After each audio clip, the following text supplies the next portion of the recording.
ଦେଶର ପ୍ରଥମ ହାଇଡ୍ରୋଜେନ୍ ଟ୍ରେନ୍‌ର ଶୁଭାରମ୍ଭ କଲେ ପ୍ରଧାନମନ୍ତ୍ରୀ।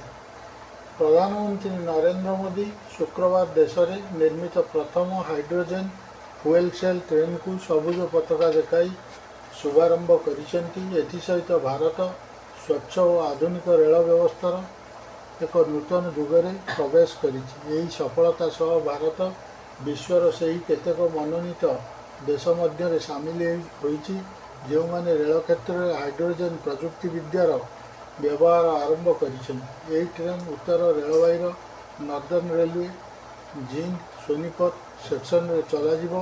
ବର୍ତ୍ତମାନ ଏହାକୁ ଏକ ପାଇଲଟ ପ୍ରୋଜେକ୍ଟ ଭାବେ ଆରମ୍ଭ କରାଯାଇଛି। ବିଶ୍ୱର ଅନ୍ୟତମ ବୃହତ୍ତମ ରେଳ ନେଟୱାର୍କ ଭାରତୀୟ ରେଳବାଇରେ ହାଇଡ୍ରୋଜେନ୍ ଚାଳିତ ଟ୍ରେନ୍‌ର ବ୍ୟବହାର କିଭଳି କରାଯାଇପାରିବ ତାହା ପ୍ରଦର୍ଶନ କରିବା ଏହାର ମୁଖ୍ୟ ଉଦ୍ଦେଶ୍ୟ।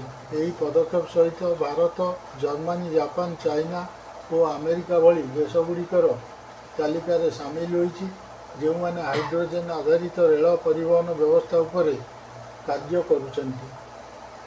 ସାଧାରଣ ଡିଜେଲ୍ ଇଞ୍ଜିନ୍ ଚାଳିତ ଟ୍ରେନ୍‌ଗୁଡ଼ିକ ତୁଳନାରେ ଏହି ଟ୍ରେନ୍ ନିଜର ବିଦ୍ୟୁତ୍ ନିଜେ ତିଆରି କରିଥାଏ।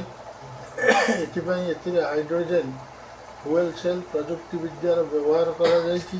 ଏହି ସମ୍ପୂର୍ଣ୍ଣ ସିଷ୍ଟମର ବିଶେଷ ଅଂଶ ହେଉଛି 1200 କିଲୋୱାଟ୍ କ୍ଷମତା ବିଶିଷ୍ଟ proton exchange machine fuel cell (PMFC). ଏହା ହାଇଡ୍ରୋଜେନ୍ ଓ ଅକ୍ସିଜେନ୍ ମଧ୍ୟରେ ରାସାୟନିକ ପ୍ରକ୍ରିୟା ଜରିଆରେ ବିଦ୍ୟୁତ୍ ଉତ୍ପନ୍ନ କରିଥାଏ। ଏହି ପ୍ରକ୍ରିୟା ପରେ କେବଳ ଜଳୀୟ ବାଷ୍ପ ଓ ଉତ୍ତାପ ବାହାରିଥାଏ। ସେଥିପାଇଁ ଏହାକୁ ରେଳ ପରିବହନର ସବୁଠାରୁ ସ୍ୱଚ୍ଛ ମାଧ୍ୟମ ମଧ୍ୟରୁ ଗୋଟିଏ ବୋଲି ବିବେଚନା କରାଯାଏ। ଟ୍ରେନ୍‌ରେ ଦୁଇଟି ହାଇଡ୍ରୋଜେନ୍ ଡ୍ରାଇଭିଂ ପାୱାର କାର୍ କରାଯାଇଛି। ଏଥିରେ ଥିବା ଉଚ୍ଚ ଚାପ ବିଶିଷ୍ଟ ସିଲିଣ୍ଡରଗୁଡ଼ିକରେ ହାଇଡ୍ରୋଜେନ୍ ଗ୍ୟାସ୍ ଗଚ୍ଛିତ ହୋଇ ରହିଥାଏ। ଏହି ହାଇଡ୍ରୋଜେନ୍‌କୁ ଫୁଏଲ୍ ସେଲ୍ ପର୍ଯ୍ୟନ୍ତ ପହଞ୍ଚାଯାଇଥାଏ।